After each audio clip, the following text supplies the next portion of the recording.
guhimbaza umuntu afise ubuzima bwa adoration, umu adorateur mu bintu byose azoba ariko arakora hama himanifesta onction muri forme yari yose ya activité afise mu buzima bwiwe, kuko guhimbaza Imana vyatiha faveur y'Imana n'ubwiza bw'Imana ku buzima bwacu. Ni sujet ndende izomfata hafi nk'ukwezi, ariko chaque dimanche tuzogenda turahagarara ku kintu kimwe kimwe. Ariko ku munsi wa Mungu nibutsa twaravuze ngo Satani ariwe Luciferi nico caremye ciza ca mbere Imana yari yaremye mu vyaremwe vya bitalo ciel, mu vyaremwe biba mu ijuru, nico cari ciza kihari. Kandi kimwe mu bikorwa yarajejwe yari wo kuzana ishimwe. Twarabonye muri Yesaya, twarabonye gato no muri Apocalypse naho tutahasomye, twarabonye yuko igikorwa yakora cari igikorwa cyo kuzana amashimwe muri presence y'Imana. Imana yari yaremuremanye ubwiza budasanzwe kugira ngo akore ico gikorwa cyo guhereza. Uravyumva? Ariko kandi tubona yuko kimwe mu bintu vyabaye nuko mu mutima wiwe habaye competition, habamwo gusharika Imana, yipfuza nawe guhimbazwa. Ariko kandi twabonye yuko amaze kugira icifuzo cyo koronka adoration no guhimbazwa, ijambo ry'Imana riva ku Imana bene igice c'abamarayika ca gatatu c'abamarayika batawe mu isi baja muri abime. Twarabisomye muri Yesaya bidekriva. Twarabonye na Yesu abonye abigishwa bafise ubushobozi ingene yasubiye kandi kwibuka ingene Satani yatiburiwe mu isi. Ariko kandi naho yatiburiwe mu isi, ndagomba kwibutsa yuko igikorwa dukora cyo kuzana amashimwe imbere y'Imana niyo yari activité yiwe. Yabaye condamné, ariko twebwe uyu munsi dukora igikorwa cyo kuzana amashimwe imbere y'Imana, dukora igikorwa cy'ubuherezi cyo kuzana ayo mashimwe, kandi nico duhamagariwe uyu munsi, kandi nico tuzokora ibihe bidashira. Umuntu wese cyakora icyo arico cyose urahamagariwe kuba umuntu afise umutima w'amashimwe, kuko icyo arico kintu Imana idushakamwo. Ariko kandi si ivyo gusa, twarabonye ngene umwana w'umuntu muri nature yiwe akunda gushimwa, akunda kuba apprécié. Twarabonye ngene nature pécheresse iva kuri Adamu na Eva itubamo natwe mu buzima bwacu, ikadutuma tutaba abantu bafise facilité yo kuzana ishimwe. Nico gituma abantu kenshi yo hageze kwa apprécier no kuvuga ubukuru bw'Imana, watu wengi wanaishiwa kwa maneno, bakabura amajambo yo kuvuga, kuko ata amajambo atemba muri bo, kuko atari kamere k'umwana w'umuntu kwa apprécier no gushima. Ariko kuva dukijijwe kandi Muhemu Yera aba muri twebwe, agomba kutwigisha iki kintu. Muhemu Yera arashize mu mutima wanje kwigisha kuri iyi sujet, kandi hari ico niteza Imana igomba gukora mu buzima bwacu, kandi hari changement iri radical igomba kuza mu buzima bwacu, aho Imana aho Muhemu Yera agomba gukreya muri twebwe kugira un cœur d'adoration, kuba abantu bahimbaza, abantu bazi kugarukana icubahiro ku Mana. Twarabonye yuko Dawidi yatanga icubahiro ku Mana ku buryo ubuzima bwe bwatera confusion abantu, ariko kandi nico kintu yari yaratahuye, niryo ryari ibanga ry'ubuzima bwiwe, nico kintu camubereye urufunguruzo mu bintu byinshi mu buzima bwiwe. Kandi nico kintu muri communion yacu n'Imana, guhimbaza Imana bijua role iri important. Nico gituma hari ico Imana igomba kutwigisha muri iki kintu, kugira ngo itugire abahungu n'abakobwa, itugire ihanga rifise umutima wa adoration. Amen, amen, haleluya. Ni kintu ugomba kwiga. Haleluya. Nico gituma turafata umwanya munini yawo kuba mu bwiza bw'Imana, ariko gufata umwanya munini kwacu sibiguha excuse yo gutangura igikorane ugicerewe kugira ngo wenyine uwo mwanya ubigabanirize, ariko usaba Imana uti Imana créa muri jewe umutima mushasha. Haleluya. Ko ngenda kubwire ngo guhimbaza ni inyifati wa mu mutima w'umuntu, kandi Imana amaze gushira uwo mutima wo guhimbaza mu buzima bwawe, muri situation zose uzokwa mufisa akaryo kandi uzokwa mubona impamvu zo guhimbaza Imana. Ariko iyo mutima utaragwira muri wewe uba umuntu ku munsi wa Mungu narigishije ikintu kivuga conscience y'Imana canke conscience yanje. Iyo tuza mu bwiza bw'Imana canke iyo tugenda mu buzima bwacu turi conscient y'ivyacu, dufise ukumenya kwinshi kubitwerekeye, realite zacu, ubukene bwacu, intambara zacu, ibitugwanya. Ivyo ari byo bikuzuye ntibigufasha guhimbaza Imana. Ariko iyo Imana amaze gushira muri wewe iyo conscience y'ubumana, bigutera mu masituation yawe yose ugenda ucamwo, ugenda wibuka yuko Imana ihari, kandi yuko Imana ishoboye, kandi yuko itagutereranya. Iyo conscience y'Imana mu buzima bwawe igutera kwama uronka akaryo no kubona akaryo ko guhimbaza Imana, no mu bihe abantu bibaza ko udakwiye guhimbaza, wozo kwamubona ngene ugomba guhimbaza Imana, kuko muri wewe uri proche ya realite y'ubumana kurusha ukuri proche ya realite y'ivyabo. Yesu ashimwe cyane. Amen. Bwana asifiwe sana. Hari ico Imana igomba kutwigisha muri kino kintu. Nico gituma uno munsi ndagomba kuvuga kuri uyu mutwe w'iri jambo nyene uvuga ngo ubuzima bw'umuntu ayimbaza, igice ca kabiri c'iri jambo, un cœur canke la vie d'un adorateur, canke ubuzima bw'umuntu ahimbaza. Narababwiye yuko ahanini nashimye gufatira kuri Dawidi. Twamurangirije ko ku munsi wa Mungu tubona ingene Dawidi atigeze aba umugumu w'icubahiro c'Imana, ku buryo yashoboye guhicubahira Imana ku buryo yisuzuguje. Ariko twabonye yuko atana rimwe gushira Imana hejuru bizogukuta mu buzima bwawe, mu cubahiro canke mu kugirirwa neza mu buzima bwawe. Nta ntambamyi nimwe ihari mu guhimbaza Imana, ahubwo mu guhimbaza Imana hariho profi mu buzima bwacu. Haleluya. Uyu munsi nshaka kuvuga ku mazaburi amwamwe Dawidi yagiye yandika n'ibihe yari karacamo mu buzima bwiwe. Ariko kandi muri iki cigwa ndahagaze cyane kuri Dawidi kugira ngo tumwigire ko ibintu bikomeye kubijanye no guhimbaza. Rero turi muri class, ufate ikaramu yawe, ufate n'igitabo cawe canka ikaye yawe wandike. Yesu ashimwe cyane. Icambere nshaka kuvuga ngo iri jambo psalm canke izaburi ni jambo riva mu Kigiriki rivuga ngo psalmos. Uravyumva? Ni jambo rivuga kuririmba. Uravyumva? Iyo dusoma amazaburi canke iyo turaba amazaburi tugomba kumenya yuko amazaburi samajambo y'Imana yanditswe. Amazaburi uko angana yose zari indirimbo zanditswe, ariko kandi zanaririmbwe, zagiye ziririmbwa n'abantu batandukanye. Icambere nshaka kuvuga nuko Dawidi niwe muntu wa mbere yanditse amazaburi menshi. Ariko kandi Dawidi niwe muntu wa mbere muri Bibiliya tumuravye mu bice byose bamuvuga ko tugenda tubona yuko ari umuntu yari afise ubuzima buri occupé canke yari umuntu novuga afise akazi kenshi. Kugira ngo nkureho icitwazo defo abantu bafise cyo gusabana n'Imana canke cyo gukomunyana n'Imana bafatiye ku mwanya muke bafise. Iyo ubona kudafise umwanya w'ivy'Imana nuko quelque part Imana itabaye ya mbere mu buzima bwawe. Ariko icambere mu buzima bwawe ntigishobora kuburirwa umwanya. Dawidi mu mazaburi ashika kuri 150 ni 150 canke 151 150.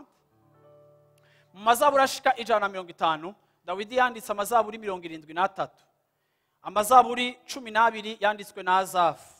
Zaburi 2 zanditswe na Salomo, zaburi 1 yanditswe na Mose, izindi 12 zanditswe nabo Bibiliya yita abakora, n'abandi bagiye bandika amazaburi. Ariko ayo mazaburi yo mugenda muyaraba muyasoma muzogenda mubona ahantu bavuga pause, ahantu bavuga ibiki. Ni ibintu vyerekana yuko zari indirimbo zifise arrangement kanaka, yari musique ifise arrangement kanaka mu mapartition canke mu buryo zikinywe. Hama rero bakagenda bandika ayo mazaburi. Ikintu cambere ngomba gushimikira ko igituma zaburi ari gitabo ciza ku muntu wese abagomba kugira ubuzima bwiwe canke imyanya yiwe yo kusenga Imana canke yo guhimbaza Imana. Zaburi ubwa mbere na mbere ni igitabo cambere tuboneramo ibikorwa bihambaye Imana yagiye ikora. Zanditswe ku myaka myinshi ariko kandi zitwereka ibikorwa bihambaye vy'Imana. Nukuvuga ngo zaburi irahimbaza la création, ivy'Imana yashizeho, ivy'Imana yaremye, ivy'Imana yashinze, ivy'Imana yakoze muri kahise kagenda ibikorera abantu bayo. Mu mazaburi abantu bibutse ubwizigirwa bw'Imana bagomba gufatira ku vy'Imana yagiye irakora bakandika amazaburi. Ikindi kigira kabiri, uretse ivy'Imana yakoze muri kahise abantu bakabihimbaza, amazaburi menshi yagiye yandikwa yahimbaza canke akavuga canke agatangaza ibikorwa Imana yagiye izokora muri kazoza, bakavuga ivy'Imana izokora.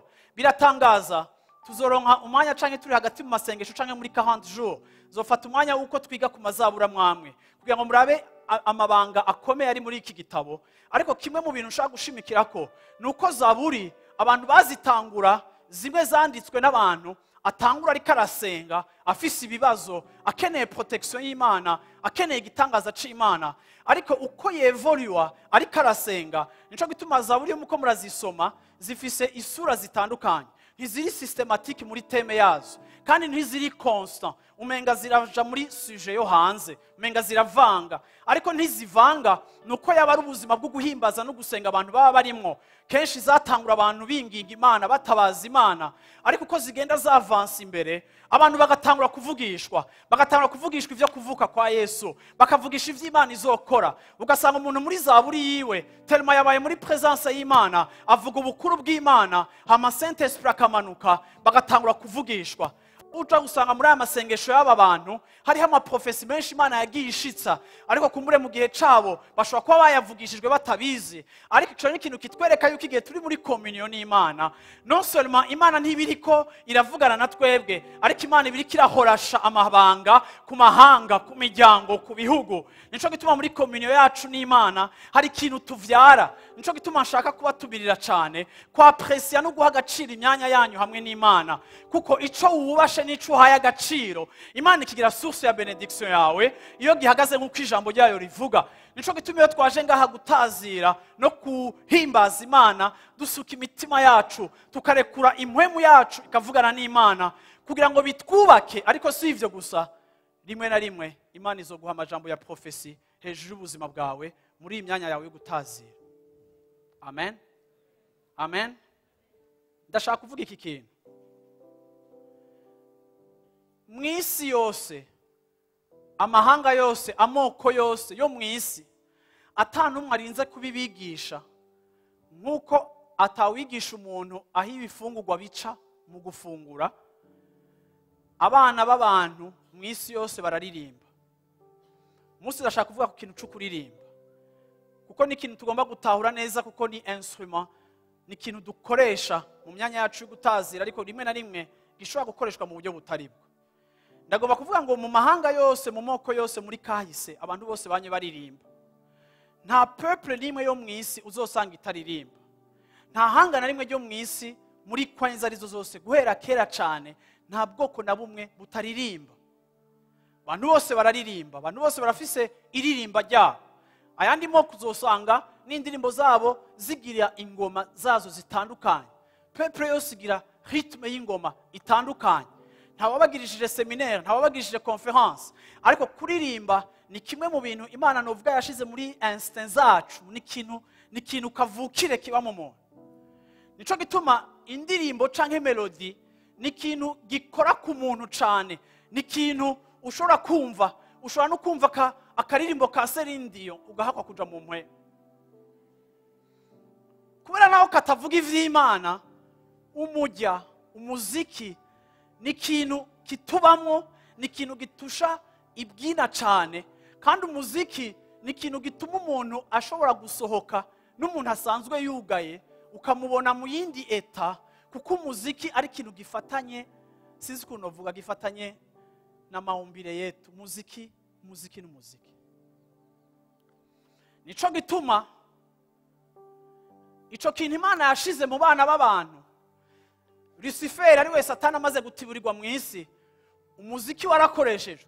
Nico zogituma uzosanga no mu makulture yose yo kuraguza, uzokwamuhasangamwo mu byo kuraguza, uzokwamuhasangamo ama aspect atusha louange na adoration. Mu bintu byo kuraguza ubisangamo umuziki, mu bintu byo kuraguza ubisangamo gutanga amashikana. Ivyo byose ni ibintu Satani yarajejwe mu ijuru, yarasanzwe akora, asanzwe ajejwe. Ni instrument canke n'ibikoresho vy'ubumana biri divin vyakora mu ijuru. Igihe bazanira Imana imibavu, ibintu Imana yabwiye Mose ngo abishireho kugira ngo habeho ihema rihofleta ihema ryo mu ijuru, kugira ngo Imana ibe sûr yuko hagati mu bana b'abantu ivyayo nkuko biri mu ijuru ariko bigomba kuba mu isi. Imana yigisha abantu gucelebra. Sico gusa, Imana itanga mu Bisirayeli iminsi mikuru irenga kuri 8, aho baba bafise iminsi mikuru yo kwibuka iki, iminsi mikuru yo gukora iki kintu. Ndagomba kuvuga ngo Imana yacu ni Imana ya celebration, ni Imana y'umunsi mukuru, ni Imana y'amashimwe, ni Imana y'umunezero uri exprimer au travers y'indirimbo canke musique. Ivyo byose uko biri muri Bibiliya no mu ijambo ry'Imana, niko no mu isi bimeze. Nta munsi mukuru n'umwe ubaho utagira indirimbo. Nta munsi mukuru n'umwe ubaho utagira ka musique akariko kose. Ariko kandi ngomba kubabwira yuko ivyo nivyo Satani yivye ijuru, arabikopya, arabizana. Nico gituma uzosanga umuziki uramvuta abantu bakaja mu bintu batari no gukora, kuko satani arazi yuko mu ibanga ry'umuziki muri kamere kacu ko Imana yaturemye umuziki n'ururimi ruvugana n'ubuzima bwacu cyane, ku buryo abizera tugomba kuba sure n'uyuhe ni hehe musique iriko ijana ubuzima bwacu, mbega iriko icika instrument ya adoration ku bijanye no gushira Imana yacu hejuru, canke n'ikintu duserebra. Hari igihe uja muri restaurant uravyumva, ushobora kuba udakijijwe, kera twaraciranira urubanza ukaja ahantu umunsi mukuru bagakubita akaririmbo k'igipagani kakaryoha kakadunda ugakubita ukuguru, ugaca wumva mwene Yesu aravuga ngo hewe ngo urafashijwe. Ariko vraiment naho ubona ndiko ndagira karitume umuziki n'umuziki, uravyumva utabizi wicaye n'umuntu umuziki uko uravuga, uzoje umuntu akaraganira n'umuntu ngo urumva rero ngo vraiment Imana ikwiye kugufasha, bagaca kubitamwo aga techno, uravyumva Imana ikwiye kugufasha umuntu akayoberwa ko acitse umurapere canke iki, ariko ico uri kurumva kiriko influencer na ritme uri kuravugira musi yavuga nk'umurapere, ariko kandi nuko muri fo hari akantu kako karakora ha. Haleluya, amen. Rero aya mazaburi amwamwe ndashaka gusoma amazaburi amwamwe, aya mazaburi vraiment naya hatari cyane, uravyumva nuko nzi ko abantu ba dimanche badakunda gusomerwa ibintu byinshi cyane, ariko reka ntore ibintu bikeya cyane nza kubasomera gato kuri uyu munsi. Zaburi ya 89 Dawidi ariko araserebra igihe Imana yamukorera igitangaza. Reka dubanze dusome Samuel wa kabiri igice c'indwi. Samuel igice ca kabiri mu gice c'indwi, Samuel wa kabiri mu gice c'indwi ni umurongo nigeze gusoma imbere ko muja muri rya Sauli, bambaye muri rya Zaburi, kuko Dawidi yagiye agira amaparalelisme. Iyo usoma abami ugasoma Samuel ugasoma ingoma ugasoma iki, ahantu hose ubona ama histoire ya Dawidi urasura kandi ukabona ayo histoire nyene muri Psalm, uravyumva. Ariko ndashaka gusoma muri Samuel wa kabiri igice c'indwi ku murongo wa 4. Igihe Dawidi kubwo gukunda Imana yahitamwo kuyubakira inzu yayo, sivyo? Mubera ku murongo wa 4. Ariko iryo joro nyene ijambo ry'Uhoraho riza kuri Natani. Natani yari umuprofeti yafashije cyane Dawidi. Ritigenda ubwira umusavyi wanje Dawidi, utukuru ni kuhora hagize.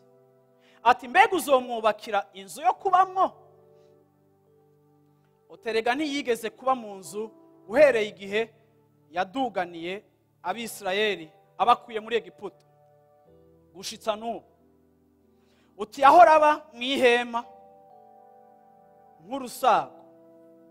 Uti mbega ahantu hose yagiye agendana n'Abisirayeli bose. Uti haraho yigeze kubarira umucamanza w'Abisirayeli wari we wese wo yashizeho kuragira abantu biwe, akamubaza ati niki cakubujije kumwubakira inzu y'amasederi?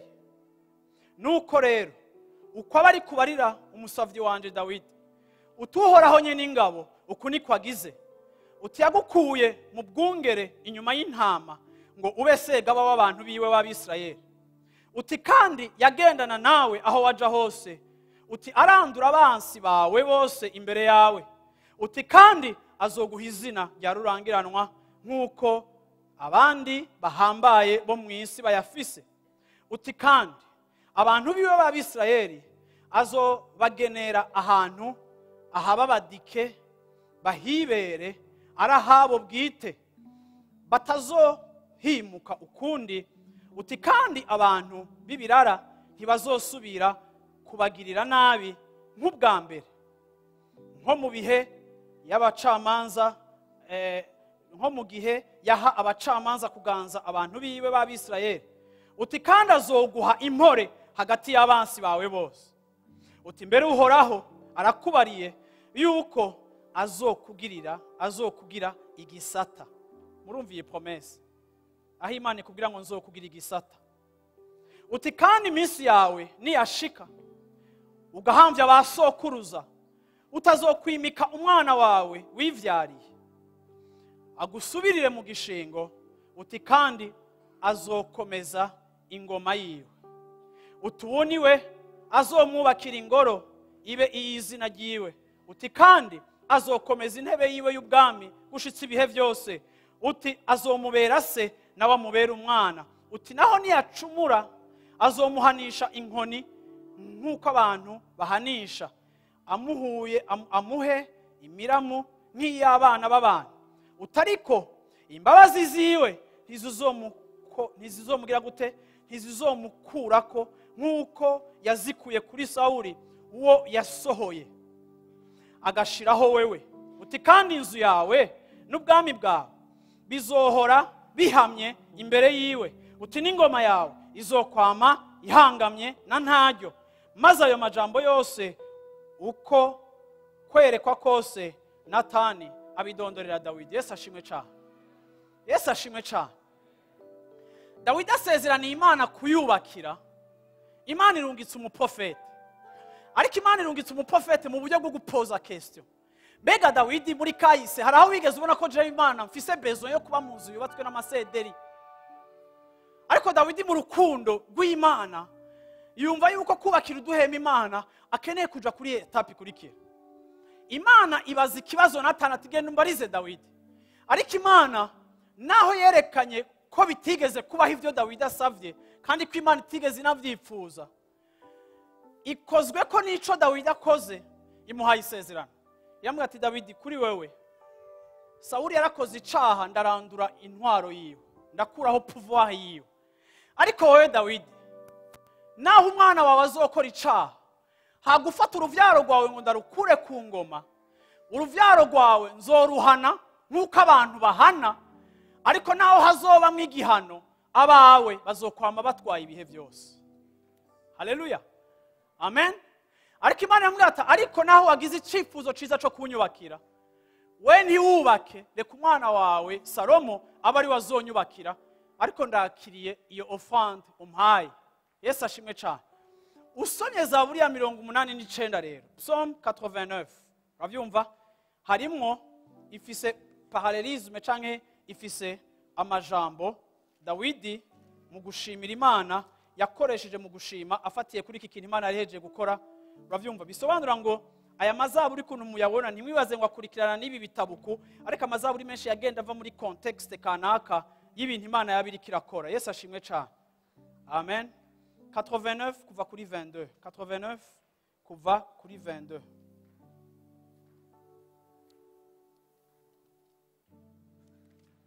Aho bashima iki kintu Imana yakoreye Dawidi. Umwansi wiwe ntazomuza ko giturumbuka, kandi umunyakibi ntazomuhahaza. Nanje nzojanjagurira abagwanizi biwe imbere yiwe, nsinde hasi abamwanga.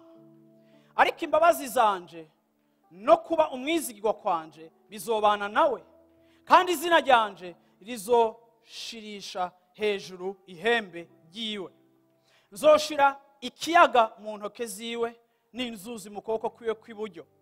Azontakambira ati ni wowe data Imana yanje, gitandara c'agakiza kanje, kandi nzomugira imfura yanje asumbe abami bo mw'isi.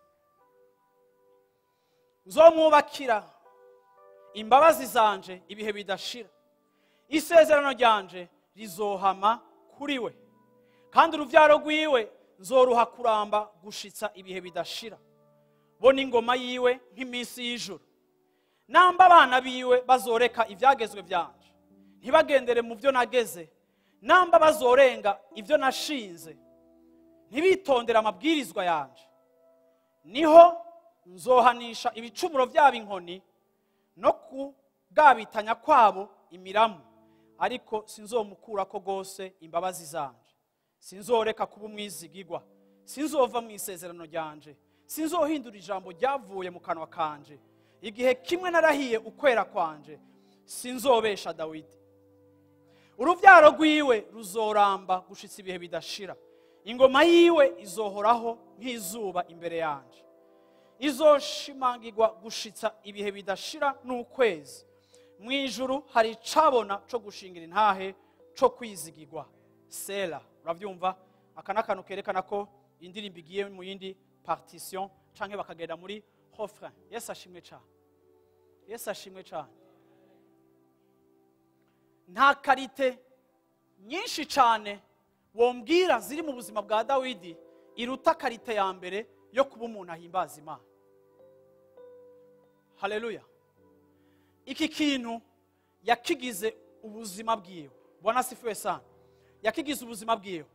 Igihe kimwe Dawidi umuhungu wiwe Absalomu yamukubise kudeta. Dawidi ahunga umuhungu wiwe. Dawidi ntiyashaka kurwana n'umuhungu wiwe kugira ngo amaraso ntaseseke. Ariko Dawidi abwira abantu bari kumwe, nimuze mwese duhunge ntaturandure.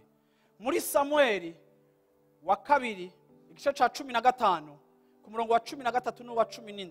Siko Samueli igice ca kabiri igice ca kabiri ca Samueli 2 Samuel chapitre 15. Iki kintu nagihereye inyuma kugira ngo twumve kandi dukureho confusion ikwiye ku bintu bijanye n'ikintu cyo gutazira nibyo dushobora kwitiranya no gutazira kandi atari gutazira. 2 Samuel chapitre 15 verset 13. Cyo gituma ngomba kubaka iciyumviro nyamukuru kuri iki kintu cyo guhimbaza kugira ngo ubuzima bwawe butangurire kugendera mu kumenya, kuko iyo dukora ibintu mu kumenya bigira ubushobozi mu buzima bwacu. Ushobora gukorera ikintu muri emotion ariko nikigira ubushobozi, ariko tugikoze mu mpemu no mukuri kikazana ubushobozi ku buzima bwacu. 2 Samuel 15 verset 13 gushika kuri 17. Uguhunga kwa Dawidi. Bukeye haza intumwa kuri Dawidi iravuga ati imitima y'Abisirayeli yaroye kuri Absalomu.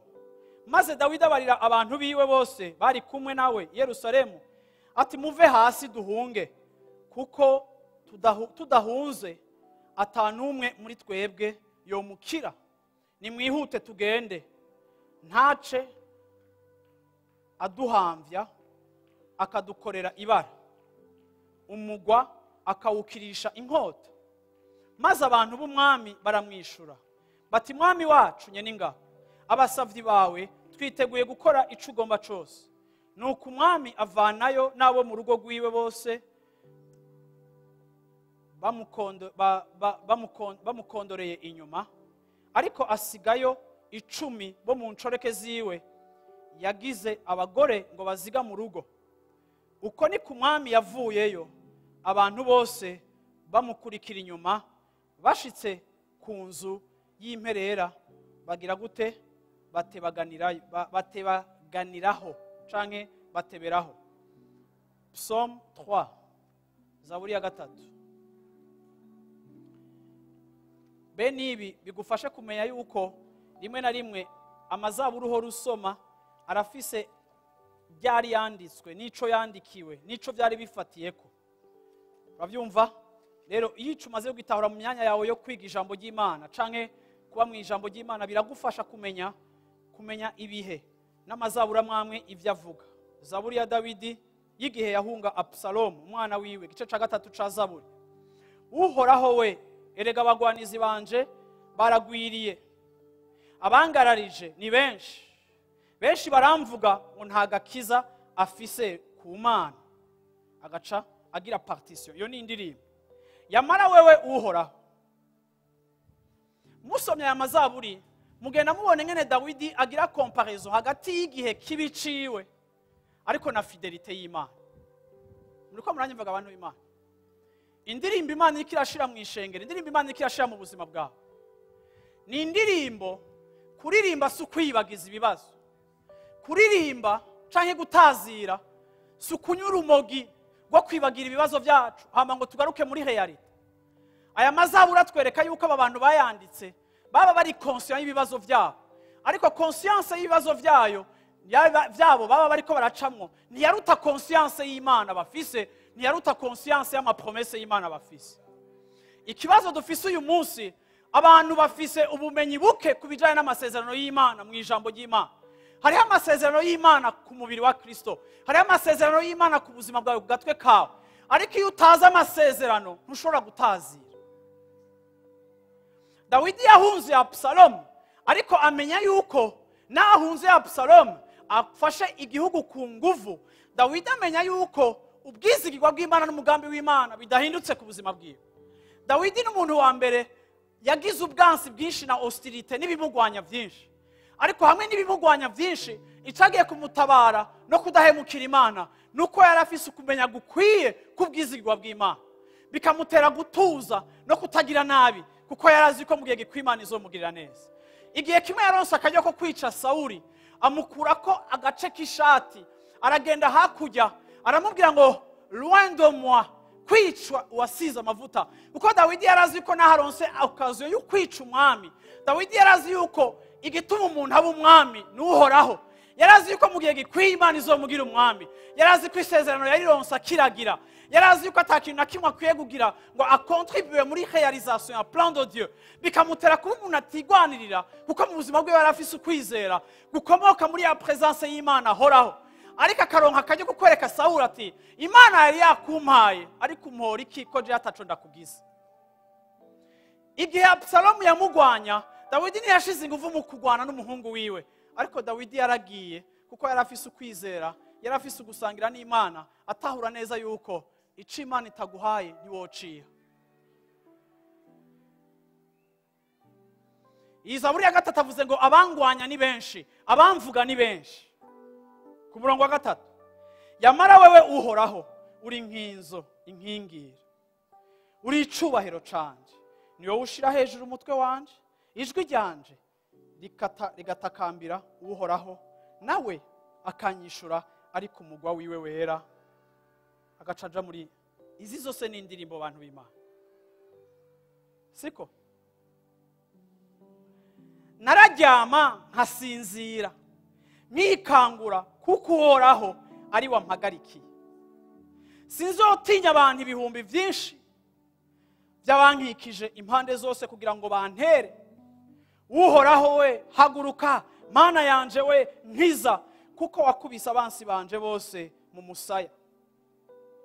Wahongoye amenyo y'ababi, agakiza nakuhoraho, umugisha utanga ube ku bantu bawe. Bwana sifiwe sana. Haleluya. Ndashaka izaburi mumfashe kuyisubiramo hejuru. Vuga uti uhoraho we. Uyisemerere cyane kuko nawe urafise kumuri biriko birakugwanya, urafise kumuri biriko bihagurutse ikintu kiri opposite y'Imana. Vuga uti uhoraho we. Erega abagwanizi banje ni benshi, baragwiriye, abangararije ni benshi, benshi baramvuma ngo nta gakiza afise ku Mana. Yamara wewe uhoraho uri nkinzo inkingira, uri icubahiro canje, niyo ushira hejuru umutwe wanje, ijwi ryanje ritakambira uhoraho, nawe akanyishura ku mugwa wiwe wera.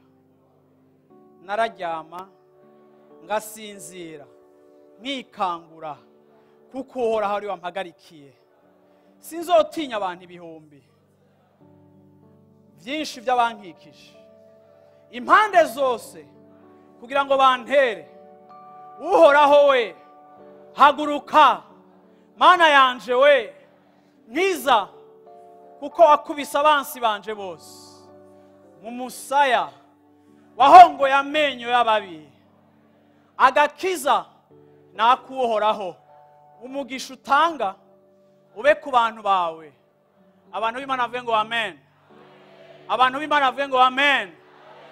Abantu b'Imana bavuge ngo amen. Ndavuze ngo agakiza nakuhoraho kandi agaha abantu biwe, kandi bazoshira izina ryawe hejuru. Ibikugwanya ni byinshi cyane, ariko nawe akaniko kajyo kawe iyo tuje imbere y'Imana ko kuvuga ngo naragutakambiye uranyumva, narakwinginze uranyumva.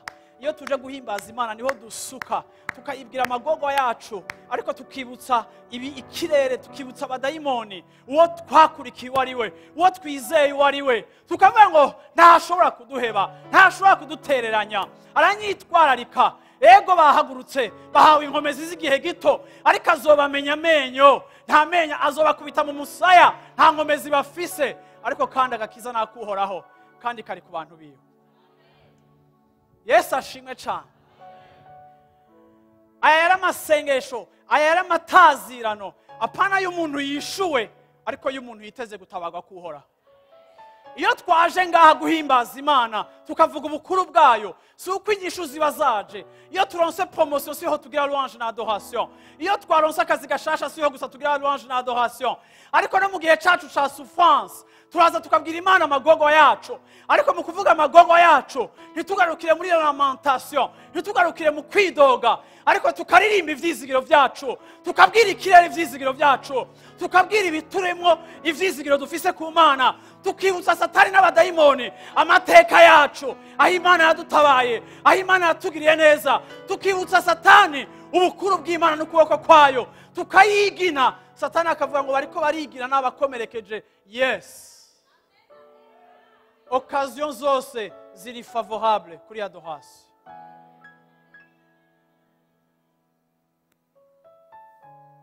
gira umwicaye n'igihe cawe cyo kumuhimbaza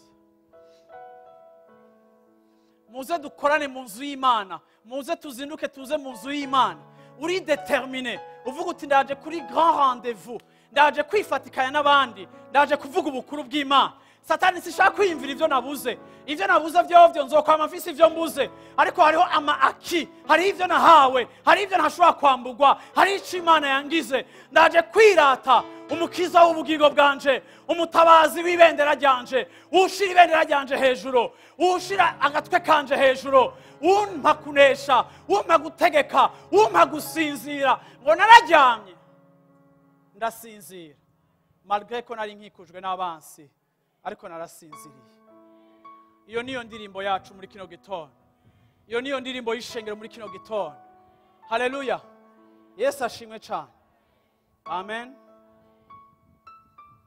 1 Chronique chapitre 15 simvuza yanzima zaburi aroza Dawidi bamaze kumubwira ko yakoze icaha yandika zaburi ya 51 asaba ikigongo Imana ni zaburi yakurikiranye na profesia ya Natani Dawidi yitahuye ko yakoze icaha Psalm 51 Dawidi asaba ikigongo Imana uravyumva ni imwe mu mazaburi aryoshe kandi afise ubutunzi bwinshi ariko kandi niho anabwira Imana ati mbega Mana wewe byo gutwara iki kuntwara byo gutwara iki kunkuraho mbega mu ijuru baraguhimbaza ko hari agacerere uravyumva uravyumva ikuzimu ntibaguhimbaza maintain ubuzima bwanje kuri sol de vivant afin que je t'adore kugira ngo ndagucelebre ari impamvu yanje Mana yikundeka nkabaho kuko ndiho ndashira izina ryawe hejuru kuzimu ntibaguhimbaza ariko nyengera yindi myaka yo kubaho nanje nshireho izina ryawe hejuru bantu b'Imana ngenda nabwiye ngo turiho kugira tumushire hejuru bantu b'Imana Imana iduhaye umutima wo guhimbaza uzogenda ubona yuko buhoro buhoro utubazo twawe ducika ibintu bito cyane hari gihe tuhamena Imana kuri nivo yo hasi ya realite yacu y'ivyo twabuze n'ivyo twaronse Imana yacu tukayigira peti tukayizana kuri nivo yiyo realite y'ubuzima bwacu ariko kandi iyo tuza guhimbaza Imana tugomba kwibona muri cacubahiro cayo muri bwa bukuru bwayo muri bwa budahangangwa bwayo muri ya souveraineté yayo muri bwa bushobozi bwayo tukaza kwiraba muri kijya cubahiro nico gituma hanagera nigiye nk'umuntu nka Dawidi igihe kimwe Dawidi baramututse imbecile makake lofa bono abasirikare be bashaka kuja kugwana kugira ngo baje kwica abasirikare bo kwa Absalomu bako baratuka Dawidi aravuga ati nimubareke bantuke kuki mushaka kubihora nimba Imana yabatumye kuntuka mwe mwobahagarika kuko Dawidi yarataroye ko hariho sezo y'igihe cose yarataroye ko hariho sezo yo gushigwa hasi kandi igihe yashigwa hasi yari enjoyinga kuba hasi yararyohererwa kuba hasi akahabijana kwijana n'Imana mu gihe gikwika muholeva kuko yabonye attitude yiyo ariko ntiyaba dérange n'abamusuzuguye kuko agasuzuguro yari partage yiwe ni ikintu yabayeho telma ivy'Imana yamuhaye yarabwiye kagakobwa kakagore kibe Mikali aramubwira ati ndahimbaza Imana yanje nkambara ubusa nkatamba imbere ya tujya dukobwa ego wibaza ngo turangaya ariko ntibashobora kuzobandanya bangaya kuko umviriza zotamba imbere yabo ariko kandi ico uzobona ntibazopfa bangaye ariko bazoshishikara kunyubaha ndiko ndahimbaza Imana yatse so ubwami ari we Sawuli ikabuhereza jewe yankuye kure y'intama navyo nari imbereye ariko yanshize hejuru rero nta competition hagati y'icubahiro ndayiha cyane ndagira gute ndazi guca mu bihe by'amasuccess ndazi no mu guca mu bihe byahombeshaje ico natahuye ibihe by'umwana w'umuntu birahinduka bikaba byiza cyangwa bikaba kibi. Ariko kandi ikindi kintu natahuye nuko naho ibihe byacu bihinduka, ndashimira Imana muri kino gitondo ko yo idahinduka. Uko wayihimbaje ukenye niko izoguma naho uzotunga. Gutunga kwawe cyangwa gukena kwawe, kururanirwa cyangwa kugabanukirwa kwawe ntikwigabanya mu cubahiro cyawe n'ubumana bwayo. Nico gituma muri kino gitondo iyo tuje guhimbaza Imana, ntiduhimbaza situation zacu, duhimbaza eta yayo idahinduka. Haleluya. Ntiduhimbaza situation. Singomba guhera muri situation yanjye ngo menye ngene ngiye guhimbaza. Ngomba guhera kuri sa personne kugira ngo nje guhimbaza. Haleluya. Haleluya. Haleluya. Yesu ashimwe cyane. Indirimbo turirimba, umuziki twumva, uravyumva? Baririmbye iyi chapitre ya Chronique chapitre 15 na chapitre 16 iraba concerne. Irerekana ukuntu Dawidi amaze kugarukana isanduku y'Uhoraho. Ngene Dawidi yahaye agaciro. Dawidi akora ikintu kitari carakozwe mu gihe ca mbere. Igihe abaherezi n'abarewi bahora bagenda abaririmbyi bakaja imbere bakaja kuririmba, bahora baja kuririmba ku munsi w'urugamba. Igihe haba hari intambara niho baja kuririmba, abaririmbyi bakaja imbere bakaririmbira Imana, Imana ikabaha intsinzi kubera bayishize hejuru. Muribuka no mu gihe ca Yehoshafati Imana imubwira ngo we ntuje kugwana, shira abaririmbyi imbere baririmba. Ikintu cyose kitwereka ingene ijambo ry'Imana riha importance niniya imyanya yacu ya adoration, kuko ukuririmba kwacu no gushira izina ry'Imana hejuru bicika instrument ya komba. Uri kurasenga kuririmba kubamwo, uravyumva? Abisirayeli igihe bazunguruka za Yeriko, abaririmbyi baba bari imbere, nuko Imana yahaye place ikomeye. Igihe cyose abantu bayo bariko baramedita ku bukuru bwayo, niho n'ubukuru bw'Imana buza gukorokera mu bantu b'Imana. Barundi kazi tugira amahoro. Ndababwiye ngo iki ni gihe cyanyu cyo guhimbaza Imana. Iki ni gihe cyanyu cyo kuyishira hejuru kurusha uko byaba bimeze kose. Uyu munsi Satani ariko arashaka yuko dushira amaso yacu ku bintu bitameze neza. Ariko gushira amaso ku bitameze neza birushiriza kuguhamba, kuko rimwe na rimwe bishira kwa amaso bikakudetwiza kurusha uko ufise ubushobozi bwo kubihindura. Ariko iyo duhimbaza Imana, ijuru riratwe influence, ijuru riratwe impacta, ducrea atmosphere. Nico gituma abantu b'Imana ngomba kuba challenginga no mu mazu yanyu, no mu miryango yanyu, no mu miduga yanyu, nimurondera ikintu cyose gishira izina ry'Imana hejuru. Amatazirano ugushigwa hejuru kw'Imana bire influence eta yacu n'ingene twiyumviye. Uvyuka mu gatondo wibuka ko udafise amahera ya ration, ariko indirimbo ikakubwira ngo ta fidélité est grande, ta fidélité est incomparable, nul n'est comme toi, ô Seigneur, grande ta fidélité. Alléluia. Ta fidélité est grande. Mumfatira aho hantu mubandanye mwegeje mvuge nanje. Nkibuka ko ntafise ibyo gufungura, nkibuka ko ntafise amahera ya minervale y'abana, naraye ndavyimvira ko nakesheje ndavyimvira ko n'itiro ryahaswe kugenda, ariko nkavyuka mu gatondo nibuka fidelite y'Imana, nkumva umenga iyo ndirimbo iranyakije, nkumva umenga iyo ndirimbo sinzi ahantu ivuye, nkumva umenga irakisha ubugingo bwanje. Mpwemu yarakambwira ati yimvire kuri fidelite y'Imana, himvira kuri fidelite y'Imana, himvira ku bwizigirwa bwayo. Reka ndakubwirega abantu b'Imana, ico wiyumvira ko kirakubaka, ico kwiyumvira ko kiragufortifia, ico wagize objet ya meditation yawe kiragufortifia. Ndafise ibihe byanje bibi, urafise ibihe byawe bibi, ariko naho nigeze mbona uhoraho ubwizigwa bwiwe buheba abagororosi biwe, ubitahura utabitahura, mu nzira imwe canke imwe, ivuye muri nord canke muri sud, uhoraho aradushika akadutabara, akadusurprena, tukavuga ngo mu bihe byanje bigoye niho namenye Imana, nimerewe neza ntayo namenye, ariko igihe nari merewe nabi naramenye ubwizigirwa bwayo. Niki cyakweretse ubwizigirwa bw'Imana? Nuko yansanze ahantu hagoye, ukuboko kwayo kukansanga muri situation yanje. Haleluya.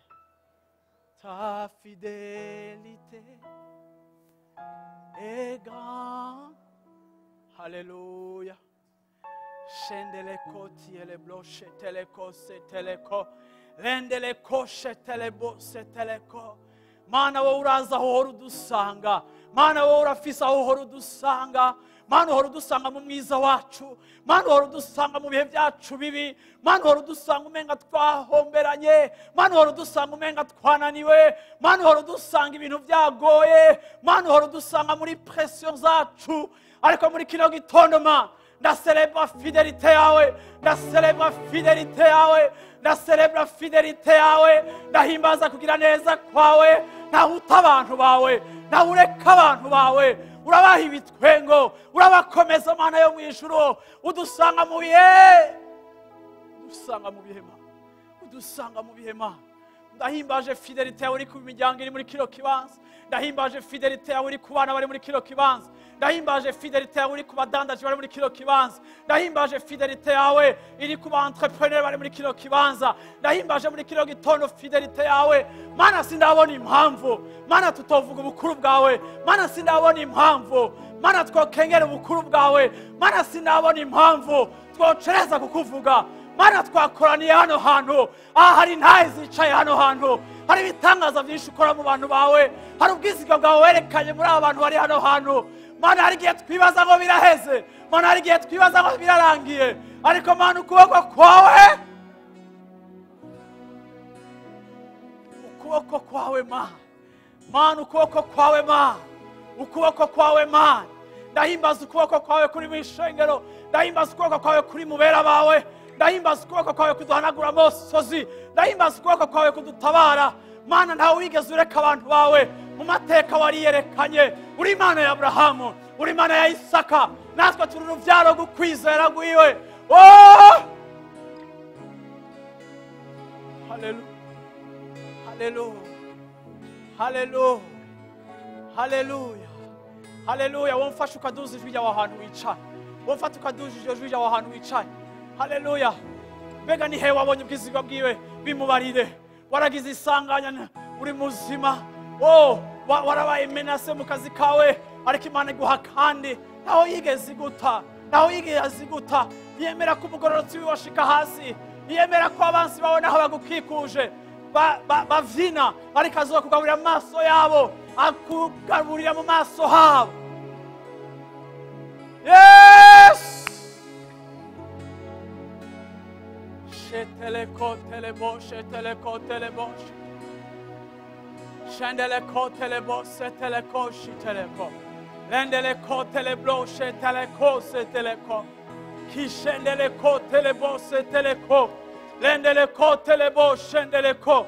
Ndagushimira umuntu wese ari hano hantu Mana, ndagushimira ingene uri mu ihema ryiwe, ndagushimira Mana ukuntu uba hagati y'abantu bawe, ndagushimira Mana ingene ukiza abantu, ndagushimira Mana ingene ugwanirira abantu, ndagushimira ingene utemera ko abantu bazimangana, ndagushimira Mana ingene ugarukana ishimwe mu bantu bawe, ndagushimira ko umuntu wese ari muri kino kibanza Mana, ndagushimira aho uducisha, ndagushimira aho uducisha. Ibihe byacu nibiruta ubushobozi bwawe, ibihe byacu nibiruta ubushobozi bwawe, ibihe byacu nibiruta ubushobozi bwawe.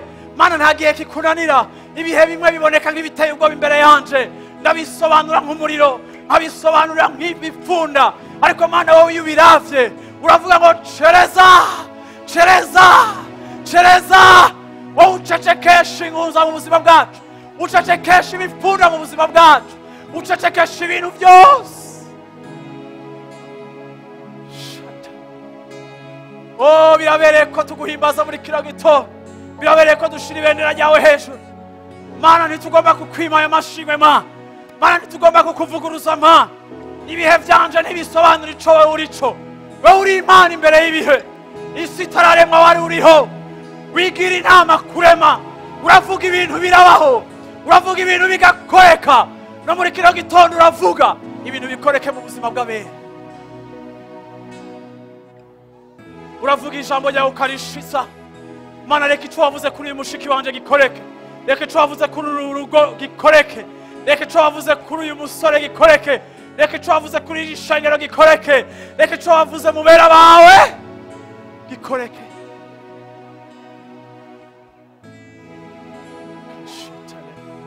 Tilebo sendeleko, shendeleko telebo, lendeleko shataleko, Oh, akira iyo mibafu, akira iyo mibafu. Mana nta mafaranga twokuzanira, Mana nta bimazi ibindi twokuzanira. Iri ni ishimwe ry'umutima wanje, iri ni ishimwe ry'umutima wanje. Emwe ibindimo byose nimuhimbaza uhoraho, emwe ibindimo byose nimuvuga ubukuru bwiwe, emwe ibindimo byose oh nimumanika ibendera ryiwe.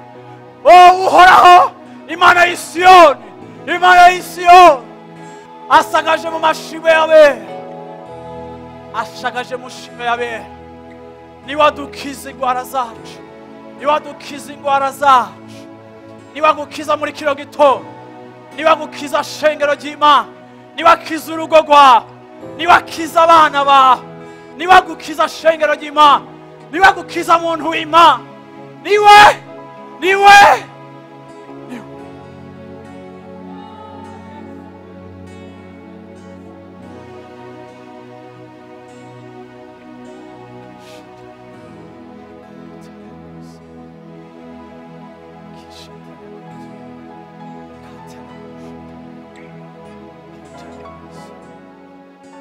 sinzocereza, nzovuga ubukuru bwawe.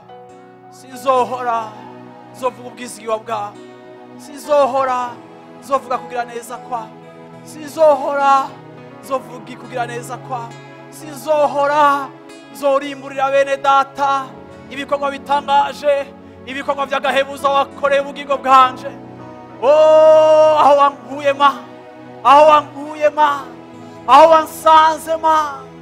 Mbonye abari bicaye mu mwiza mwinshi, mbonye abari bicaye mu mwiza mwinshi, mbonye abari bicaye mu mwiza mwinshi, mbonye abari bicaye mu mwiza mwinshi.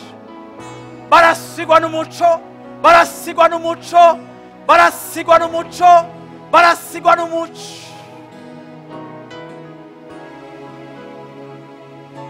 Mwisubaho koshendele kosita.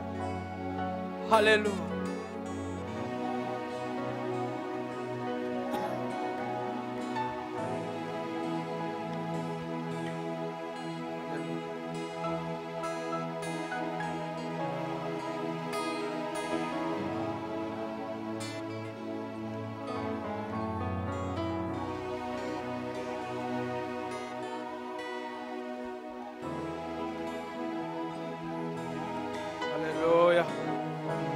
Akira ayo mashimwe Mana, akira ayo mashimwe Mana. Ngomba kwiga kumushima, ngomba kutarambirwa no kumushima. Ngomba kwiga kumushima. Haleluya. Si uko ubuzi ivy'umubarira, ariko kenshi nuko umutima wawe utari positione muri attitude y'amashimwe. Haleluya. 1 Chronique chapitre 15 verset 16. Igice ca 15 c'ingoma, ngoma ya mbere igice ca 15. 1 Chronique chapitre 15. Iyo chapitre itangura ivuga ngo Dawidi azana isanduku y'Imana i Siyoni. Hari ikintu gishasha Dawidi yakoze, azanye isanduku y'Uhoraho. Murongo wa 16. Murongo wa 15 aravuga ngo bashitse y'Abalewi barerura iyo sanduku y'Imana, bashira iminiho yayo ku bitugu nk'uko Mose yageze.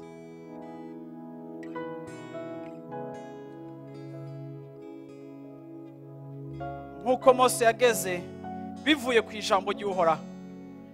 Ndagomba kuvuga ngo ibyo turiko turakora byose tugomba kubikora bivuye ku ijambo ry'Uhoraho. Ijambo ry'Uhoraho niryo ritwenspira ingene tugomba kwadora. Nico gituma Yesu yavuze ngo igihe kirageza abampimbaza mu kuri no mu mpwemu. Nuko Yesu yashaka kumaka periode igomba kurangira gukorera ibintu mu mugenzo.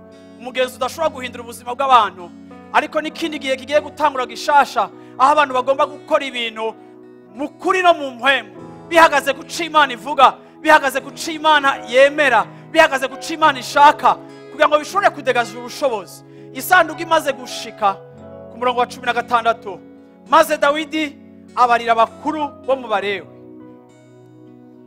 gutora abaririmbyi mu biwabo ngo babazane ivyo bazane ibyo kuvuza, amakembe, inanga, ibyitwa amatowazi, babivuze baririmbana umunezero. Nuko abalewi batora Hemani mwene Yoweli 18, hamwe nabo batora ivyangirizi vya kabiri, Zekariya na Yezariya, na tukabandanya ayo n'amazina y'abantu 19. Nuko abo baririmbyi Hemani na Azafu na Etani bavuza ivyitwa matowazi vy'imiringa. Zekariya na Yezeyari n'uyo wundi amazina ari compliqué, verset 20, bazana bavugiriza amakembe ku kajwi karangutse. Matiya na Efurahimu bagira gute? Bavuza inanga z'ijwi rituza. Numva umenga na gapiano vrema. Aribo batera indirimbo. Kenani umukuru w'abaririmbyi niwe yaganza ivyo kuririmba, niwe yaririmbisha kuko yari umuhinga. Yesu ashimwe cyane. Yesu ashimwe cyane. Ndagomba kugira ngo mu gihe ca Dawidi isanduku imaze kuzana, igihe abantu bahora baririmba mu bihe ama evenement kanaka, Dawidi adekreta ikintu gikomeye casa n'ikintu kigize ubuzima bwiwe. Ndashaka munyumvirize nje kurangiriza kuri iki kintu. Dawidi yabaye mu buzima bwo guhimbaza ku buryo n'abadayimoni ba Sawuli niwe yavuza bakamuvamo. Ariko ngomba nakubwira ikintu gikomeye ibi bintu binyigisha. Dawidi no seulement yahinduye amateka y'ingene Imana ikora ibintu. Dawidi yubakiye inzu Imana kandi Imana itigeze ibisaba, ariko Imana iravyemera kuko bivuye muri Horasi. Ariko si ibi gusa, igihe bahora baririmba mu bihe vy'intambara n'iminsi mikuru, Dawidi ahejeje kudekreta yuko kuririmba bigiye kuba ivy'ibihe byose. Na ahantu muhora mwumva ivyitwa ihema rya Dawidi, nzoriza ko hanyuma. Ariko kandi Dawidi avuze ngo muzana abaririmbyi bose beza. Habaho selection mu gihugu. Imiryango yose itanga abantu bafise amajwi bazi kuririmba. Si ico gusa, Dawidi arondera n'abamuzisye beza. Apana bari bo bose, arondera abamuzisye beza barabazana. Si nivyo gusa, ku murongo wa 22 turangirije ko turangije Dawidi anoma directeur wa musique. Ashiraho umuhinga mu byo kuririmba. Watwara kohare yari umuntu atahura umuziki, atahura ibintu byose bigize ingene kohare igomba kubimeza. Dawidi ashiraho iyo migwi, aravuga ati nuko bizogenda. Umanutse pfukaraba ugenda ubona imiryango yatanze, hari umuvyeyi yankozeko kandi numva no bipfuriza ko mumera nk'abo bavyeyi. Hari umuvyeyi yarafise abana b'abahungu n'abakobwa, bose barabaririmbyi beza, nabatwara korale yo mu gace kiyo. Bantu b'Imana ngenda babwire abavyeyi muri hano, Yesu ashimwe cyane. Mugomba nk'abantu b'Imana mwakijijwe. Iki ni ikintu Dawidi yatahuye. Aha Dawidi yari umwami, ariko Dawidi yagizwe n'ikintu cyo guhimbaza no gutazira. Amaze kubona ivyo yakuye aho hantu, amaze kubona ubuzima bwo guhimbaza no gutazira, isanduku y'Imana igarutse, Dawidi ahindura amateka ya Bibiliya, adekreta yuko guhimbaza no gutazira bizoba ivy'ibihe byose. Ntibaba bagihimbaza ku minsi mikuru, ariko kandi icika style de vie muri Israel, aho amasaha 28 kuri 28 abantu bahimbaza Imana. Nabonye eglise muri Etats-Unis bahimbaza 24 heures. Mushobora kuba muyizi, hari abahora bakurikira indirimbo z'abantu bitwa groupe yitwa Betel, abaririmbyi bashobora kuba bizi. Aho usanga 24 heures abantu barava mu isi bagafata amadege bakaza, isaha yose ukorokeramwo usanga amatazirana hari. Aho abantu bahimbaza Imana amasaha 28 kuri 28. Suko baba babuze ico bakora, ariko ni kimwe mu bintu bashatse kuzana kugira ngo bashireho umutima w'aho abantu baronka akaryo, uvyipfuza ntabiburira akaryo, ariko abantu baza kuvuga ubukuru bw'Imana n'ubwiza bw'Imana, bagashira izina hejuru y'Imana. Dawidi yari umwami, ariko ashinga yuko ico kintu kiba mu gihugu ciwe igihe cose. Azana abantu, azana abahinga, batangura kugira gute. Reka nabwirega abantu b'Imana, igihe kirageze aho kuririmba kwacu no gutazira kwacu naho indirimbo zidufasha, mugomba gutara yuko musique en soi isanzwe ifasha umwana w'umuntu naho yo batari ivy'Imana. Nico gituma ugomba gukontrola imiringoti za kwarimanta umutima wawe, ukazana izo ndirimbo z'amashimwe kugira ngo zameze kwibutsa ubukuru bw'Imana. Uravyumva? Twe tuba mu nzu, kuririmba n'umuziki ni ikintu tubana. Mu cumba tutegeza kuba ufise possibilité kumva umuziki, salon yacu tuvyuka twumva umuziki, ibiro ndavyicaramo umuziki, uteza kwinjira mu modoka ategeza ko harimo umuziki, hagomba kuba hariho ikintu c'amashimwe. Mu nzu wacu madame araririmba, abana bakavuza piano. Ndashaka kubabwira ikintu kimwe bavyeyi muri hano hantu, nganakubwira ngo kimwe mu bintu woraga abantu n'umutima wo guhimbaza Imana, kuko iyo umuntu ahimbaza Imana, Imana idevelopa revelation mu buzima bwiwe kubijanye n'ubukuru bwayo. Ugiye ukaraba revelation ari mu buzima bwa Dawidi ntushobora kunyexplica ahantu yava, ariko ndabona ko yava mu bucuti n'ubusabane bwayo. Mufise abana bakiri bato, bavyeyi mubagurira amateleviziyo bakirirwa baraba ibidese anime vy'uburofu, hama mukibaza ngo abana baratekereza ngo bangoye ndabashiramo ikidese anime, kiriko kibabwira iki? Ariko genda mubagurira udupiano dutoya. Mu mahanga yose aho ngenda, mu bantu bo hanze ndababwira gurira abana banya amapiano matoya, bagurira udupiano dutoya abana bakora koreko, abandi mubaha udutara, abandi mubaha ingoma. Gira dépense muri passion z'abana banyu mu bintu bifise ico bishobora kubamarira, kandi ejo nabo bashobora kugira ngo igikoresho. Twegukira Imana, kandi tugomba kumekinga sure yuko mu mazu yacu ari amazu arimo icubahiro na inspiration. Mu buzima bwanje simba inspire n'abavuga butumwa, sinda nabumvirija cyane birenze, ariko indirimbo naho no bandi down gute, naho no banabuze ijambo gute, mfuye kumva indirimbo ya adoration numva biratse ubuzima bwanje mu buryo budasanzwe. Sishobora kukubwira iki kintu yo kibuze mu buzima bwawe ukuntu ubura moteur ikomeye, kimwe mu bintu Imana yagize aha ni Imana idusanga. Mu gihe ca Mose hari igicaniro c'amasengesho, ariko mu gihe ca Dawidi hari igicaniro c'amashimwe c'amatazira. Iyo duhimbaza turasenga biravanze, turatanga turadoha, ariko kandi tugomba kuba abantu mu matelefone yacu, apana baba Kristo zamvise ngo domboro telefone gwacu canke ngo selfie, ngo kanda selfie kweregezweho. No, reka turondere ikintu kitwenspira, kituzanira ubumana, kitwibutsa ubukuru bw'Imana. Iyi ndirimbo barayiririmba ikavuga promesse y'Imana, ukavuga ngo iryo sezerano nanje nijyanje ndaryakiriye, ukarihagararako likakubaka. Ushobora kuba uvuye muri justice bakurenganije, winjira mu modoka watsiradiye ugashira ku sheni y'igi Kristo, ukumva ijambo ry'Imana rikubwira ngo nzohagarara mu ruhande rwawe, likakubaka. Ukavuga uti Imana ndagushimira kuri fidelite yawe. Bwana sifiwe sana. Yesu ashimwe cyane. Yesu ashimwe cyane. Haleluya. Amen.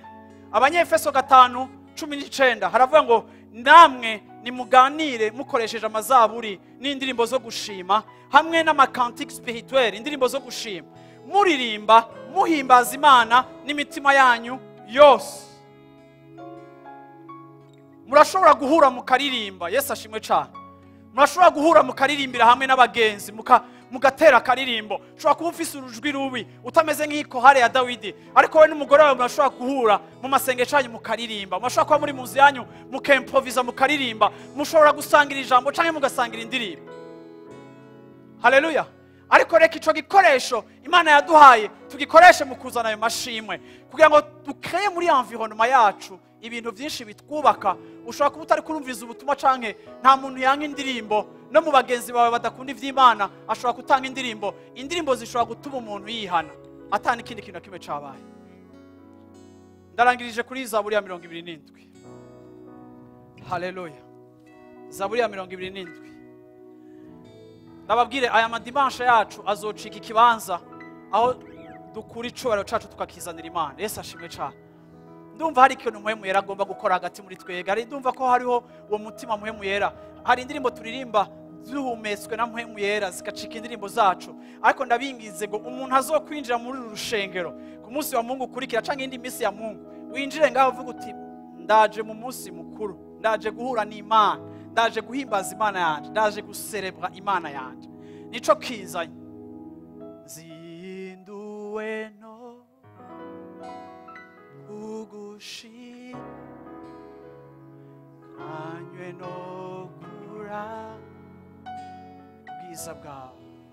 Nico kituzana muri kino gitondo hano hantu. Malgré situation zanje nje kukubwira ko ndagukunda. Malgré ivyo ndiko ndacamo ndaje kukubwira ko ndagukunda. Ukundutira vyose. Undutira ivyo mfise, undutira n'ivyo ntafise. Kubana nawe niwo munezero wanje, niyo joie yanje. Mumbandanirize ngaho nyene tinzinduwe no kugushima. Haleluya.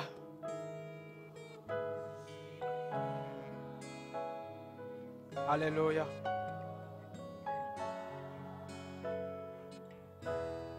ubwiza bwaje kukubwira haleluya ko ngukunda haleluya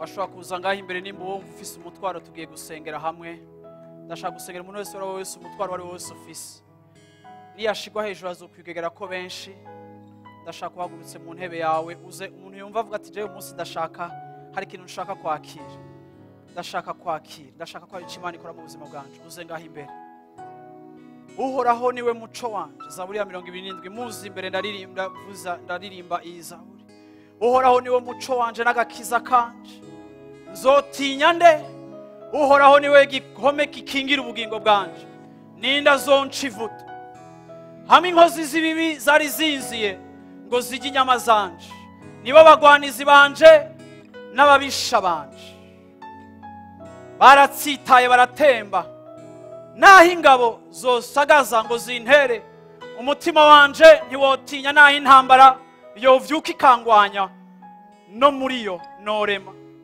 ico nsaba uhoraho ni kimwe nico nzokwibera nico nzohora nitwararika no kuba mu ngoro y'uhoraho iminsi y'ubugingo bwanje haraba ubwiza bw'uhoraho nkihweza urusengero rwiwe kuko ku munsi w'amagorwa azonzigama akampisha mu ihema ryiwe abantu b'Imana bavuge ngo amen haleluya kansaba ishengero ryose duhaguruke haleluya numva muri iyi minsi y'abantu Imana igiye gukiza ingwara numva muri iyi minsi y'abantu Imana igiye guha uruvyaro bakeneye abana batari bwabaronke numva muri iyi minsi hari ibitangaza Imana igomba gukora numva muri iyi minsi igihe dushira izina ry'Imana hejuru Imana nayo igiye kwihesha icubahiro hagati mu mashimo yacu nico gituma muri izi nyigisho zose nta kindi ndiko ndakora ndiko nashaka guprepara attitude yawe igihe tuza mu nzu y'Imana kubera nababariye turashobora kuririmba tudafise aksa n'umutima kuri teme y'ivyo tuko turaririmba kuririmba kwacu kugacika ukuririmba kudafise ubushobozi ariko ndashaka ngo dushike muri saison aho tugomba kwibuka no kwiyumvira kuri Imana bantu b'Imana ndagomba dushika ahantu tuvuge ngo naho Imana ataco yokora ni Imana ndayikunda haleluya ndashaka mumfashe gusubiramwo aya majambo yo muri iyi Zaburi inyuma yanje muyasemerera mwese haleluya uvuga ati uhoraho niwe muco wanje ndashaka volume nyinshi ndashaka gusuzugura icumansi cyose yokora mu buzima bwacu canke mu buzima bwawe ndagomba kugisuzuguza icijambo ry'Imana rivuga ndagomba kubwira muri kino gitondo ukuri si realite yawe ukuri c'est la vérité biblique rero muri uyu mutima wo guhimbaza singishaka gushira agaciro kuri realite kuko realite si vérité ako ngomba gushira agaciro kuri vérité kugira ngo vérité ihindure realite haleluya uhoraho niwe muco wanje n'agakiza kanje zotinya nde ndashaka mwese nk'ishengero mugira isengesho rifatiye kuri kino kintu nikiye kintu utinya uyu munsi nikiye kintu caguteye ubwoba ndagomba uyu munsi uciye adresse ko muri ayo mwanya mbere ko tubandanye izabona ngira Imana tubanda kikwereza wowe uriki Zorobabeli uriki wa musozi wo mpagarara imbere uriki wa ntambara uriki wowe no gutinya nkande wowe uri giki muri kino gitondo ndaje kuvuguruza ikintu cyose gihagaze imbere y'ubuzima bwanje ndaje kuvuguruza ikintu cyose gihagaze imbere y'ubuzima bwawe ushobora kuba uriko uratinya uwo muntu ariko arakwishuza waramurenganije cyangwa waramurengeye akarimbi bizanye ubwoba mbega wotinya iki muri kino gitondo Imana yawe ikiri nzima mucunguzi wawe akiri muzima ushobora kuba uriko uratinya ingwara bakubwiye kufise ariko iri jambo rirakubajije mbega nzotinya nde hari igihe realite yacu itwenspiha ubwoba ariko ndavuze ngo mu izina rya Yesu Kristo umudayimoni w'ubwoba impwemu y'ubwoba ikintera ubwoba icyo cyose ndakivuguruje mu izina rya Yesu Kristo kuko hari cageze kitugenga ni victoire, ni victoire, ni victoire iva ku Mana hejuru y'ibidutera ubwoba byose. Haleluya, oh haleluya. Satani ugomba guteza ubwoba abantu b'Imana, ugomba kuduteza ubwoba, ugomba kubwoba iba atmosphere y'ubuzima bwacu, ugomba yuko ubwoba iba realite y'ubuzima bwacu. Ariko ndakanga icitwa ubwoba cyose mu izina rya Yesu Kristo, kuko tutahawe impwemu y'ubwoba, ariko twahawe impwemu y'ubushizi bw'Imana.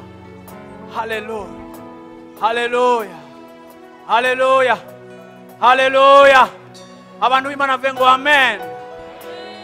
Haleluya, haleluya. Gira uwo muhagarare mu gihe tugomba gushira ubuzima bwawe mu ijambo ry'Imana.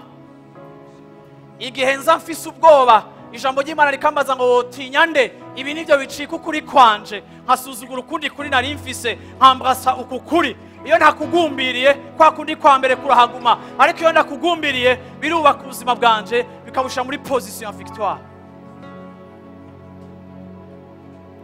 Uzobwira umusozi ngo temba uva imbere yanjye, uzotemba uhenuke kubwo kwizera kwawe. Haleluya, haleluya, haleluya. Uhoraho niwe gihome. Subira mu Uhoraho niwe gihome gikingira ubuzima bwanje. Ninde azonca ivutu? Ndashaka uduze ijwi ryawe ushimira Imana gihome cawe. Haleluya. Abafise igihome bagishimira Imana. Uhoraho niwe gihome cawe, Uhoraho niwe gihome cawe. Mama papa, Uhoraho niwe gihome cawe. Bahungu bakobwa, Uhoraho niwe gihome cawe. Shengero ry'Imana, Uhoraho niwe gihome cawe. Haleluya. Si salehe yawe, sahuba, si system s'abantu, si papa na mama. Uhoraho niwe gihome cawe, Uhoraho niwe gihome cawe. Niwagenda mu gisagara ca Bujumbura, wibuke ko Uhoraho ari we gihome cawe. Niwaba uri Buraya ukurikirana, Uhoraho niwe gihome cawe. Niwaba uri muri Amerika ukurikira ubutumwa, Uhoraho niwe gihome cawe. Aho uri hose niwe gihome cawe. Mbega ninde yo guca ivutu, mbega ninde yo guca ivutu, mbega nayahe makuru wumvise, mbega n'ibihe byakuranduye, mbega n'ibihe byaguteye ubwoba, ubisubize muri aya majambo: Uhoraho niwe gihome. Subira mu Uhoraho niwe gihome. Haleluya. Uko niko kunesha. Uhoraho niwe gihome. Haleluya. Kuri aba bantu bari ngaho imbere kuri uyu munsi ndavuze ngo reka impore y'Imana ize mu mutima wawe. Ndavuze ngo reka impore y'Imana ize muri kino gitondo mu mutima wawe. Maze iminsi wumva hari ikintu cyo kumererwa nabi no kubihirwa utazi ico kivako, kumva ufise sentiment, ufise pressentiment, ufise atmosphere itari nziza, kumva umenga ubuzima burabisha ariko kwabiburira insobano. Nirukanye ico cuka cateye ubugingo bwawe mu izina rya Yesu Kristo. Muri ubu bwiza no muri aya matazira ndavuze ngo reka ubuzima bwawe bubohoke mu izina rya Yesu Kristo. Ndavuze ngo mu izina rya Yesu Kristo, wari umaze igihe ubuzima bwawe butekewe n'ubwoba, wumva ukikujwe n'ubwoba umenga urahagurukiwe, ariko ndavuze ngo mu izina rya Yesu Kristo reka impore y'Imana ibe ku bugingo bwawe muri kino gitondo. Ndavuze ngo reka impore y'Imana ibe ku bugingo bwawe muri kino gitondo. Ikintu cyose gisa n'ubwoba no kuranduka ndagisambuye mu izina rya Yesu Kristo. Uri ngaha mu mubiri wawe uragwaye, urafise ingwara, ndavuze ngo witege gukira kw'Imana mu izina rya Yesu Kristo. Ingwara ndayicekesheje mu izina rya Yesu Kristo. Mubiri wawe urabohotse mu izina rya Yesu Kristo. Mubiri wawe ukire mu izina rya Yesu Kristo. Imana ikiza ubugingo bwawe mu izina rya Yesu Kristo, kuko imishishago yiwe niyo twaherewemo gukira kw'ingwara kwacu. Kandi yaravuze ngo amashimwe yanje, mu mashimwe yanje nihomba, aba mu bwiza, aba mu mashimwe y'abantu biwe. Mana ndasengeye abantu bawe, umuntu wese afise uko amerewe muri iyi minsi, umuntu wese yumva umenga araremerewe. Mana ndavuze ngo ico gikanzu c'uburemere kive ku ishengero ryawe. Mana ijambo ryawe rivuga ngo umutwaro wawe urahwahutse, uri leje. Ariko Mana imibereho tubayeho, Satani atwikoreza ibintu byinshi bikaremera ubugingo bwacu. Mana nituremurutse biragoye, hariho uburemere. Ndavuze ngo mu izina rya Yesu Kristo, waburemere va ku bitugu by'umugororotsi w'Imana, wamuremere va ku bitugu by'ubushengero mu izina rya Yesu Kristo. Waburemere henuka mu izina rya Yesu Kristo. Ndavuze ngo soka mu izina rya Yesu Kristo hejuru y'abantu b'Imana. Icitwa uburemere cyose, icitwa kuzazanirwa, icitwa ambahado shwa, icitwa kubura inzira umuntu afata, icitwa cyose Mana yo mu ijuru, Mana kunanizwa, icitwa Mana yo mu ijuru, Mana gucerezwa no kuba hotenu hasi, ndagisambuye mu izina rya Yesu Kristo. Mana ndatangaje muri kino gitondo nkuko abantu bawe baje mu bwigobeko bwawe bagatumbera mu nzu yawe bakaza gukontemple ubwiza bwawe. Ndavuze Mana ngo bemprenye na presence yawe. Ndavuze Mana ngo uzuze umuntu wese ari muri kino kibanza presence yawe. Reka umwe wese Mana yumva ubwiza bwawe. Reka umwe wese Mana yo mu ijuru yumve revelation iva kuri wowe yicura ico Mana. Reka Mana yo mu ijuru aba bantu bari muri kino kibanza muri iyi minsi Mana uduze urugezo rwabo kuko kuguhimbaza, uduze urugezo rwabo rwo kukuraba wowe Mana. Ndasenze Mana ngo uhindure inyifato yabo Mana, aho bahora baraba bamwe ku bibazo byabo, hindura ingene amaso yabo abona batangure kuraba kuri wewe Mana. Hindura ingene turaba Mana, hindura aho amaso yacu araba kugira ngo turabe kuri wewe Mana. Dawidi yari umwami, yari afise obligation nyinshi, yategereza gutunga igihugu, yategereza kuhagurutsa ekonomi, yategereza kumaintaina security y'igihugu, yari afise preoccupation nyinshi, ariko ndabona yuko hamwe no kugira vyinshi abazwa yashinze ko abantu bawe baza muri presence yawe, nuko hari ico vyamariye ubuzima bwiwe. Ndavuze Mana ngo hindura imibereho y'aba bantu. Umuntu wese yarafise negligence Mana y'ivyawe no kuba muri presence yawe, ndasenze ngo ico gihe gihinduke mu izina rya Yesu Kristo. Uruzi rwawe Mana gwikanguro rushike Mana. Mana ndasengeye umuntu wese Mana par rapport y'ikintu camuzanye ngaho imbere kimaze igihe kiko kiramucinyiza. Ashobora kuba ari situation y'akazi kiwe, canke ari injustice ariko arasubisa, canke Imana yo mu ijuru ari menace ziri hejuru y'ubuzima bwiwe, canke Imana ari ukuburanirwa, canke ari ukugwaza umwana, canke ari ukuburanirwa mu rugo, canke ari intambara yo mu rugo, canke ari ibibazo vy'akazi. Mana ndasengeye umuntu wese yabaye hano hantu uwo twasangiye aya mashimwe no kugushira hejuru. Ndavuze Mana ngo mu izina rya Yesu Kristo haze humvikana intahe z'ivyo wakoze Mana. Ihesha icubahiro Mana, ihesha icubahiro Mana. Glorifie ton nom Seigneur, glorifie ton nom Seigneur, glorifie ton nom Seigneur, glorifie ton nom Seigneur, glorifie ton nom Seigneur. Hariko bararondera amariba babuze ivyo bakora Mana, bereka amariba nkuko weretse Isaka iriba, bereka ivyo bakora, bereka ivyo bakora Mana, bereka amariba Mana, bereka opportunité, bereka uturyo, bereka ama occasion mu izina rya Yesu Kristo. Mana turatangaje uku kwezi yuko ari ukwezi kwacu rwo gucelebra izina ryawe Mana. Turatangaje uku kwezi ko ari ukwezi rwo kukwigina, aho tuzoza mu nzu yawe Mana dutamba dutarika tukuryohererwa dushira izina ryawe hejuru Mana. Turakonsacre aya masomene ari imbere Mana, ko aba masomene consacré pour ta gloire et ton adoration Mana. Turabiguhaye Satani, turakwatse iyi minsi na attention twari dufise ku vyawe. Ibyacu birashobora ko bitarahinduka, ariko tugiye gushira izina ry'Imana hejuru, tugiye kurishira hejuru. Salomo amaze kugushira hejuru, waramubajije ngo ndagukorera iki? Amaze kugutangira amashikano n'amashimwe akuryoherewe, wamubajije ngo ndagukorera iki? Mana, esi coma ukabaza bene data kibazo gisa nk'iki muri iyi minsi, aho tuzoba tuko turashira izina ryawe hejuru, kuko Mana yo mu ijuru uherekeza ijambo ryawe kugira ngo urishitse. Urakoze mpwemu yera kuri uyu mwanya mwiza, urakoze kuri iki gitondo ciza Mana. Reka iryo banga ribe révélé, reka iryo banga rishigwe hejuru, reka indirimbo zacu Mana zibe indirimbo zo kukwadoha, reka iki gikoresho waduhaye tugikoreshe Mana kugira ngo dushire izina ryawe hejuru. Icubaro n'ikibi cawe Mana yanje ubu n'ibihe bidashira. Abantu b'Imana bavuge ngo amen, abantu b'Imana bavuge ngo amen. Impore y'Imana ibe kuri mwebwe, akaruko k'Imana kabe kuri mwebwe, munezero uhoraho wuzura ubugingo bwanyu, ivyishimo bigwire, ugukomezwa no kunesha bicike umwandu wanyu. Haleluya.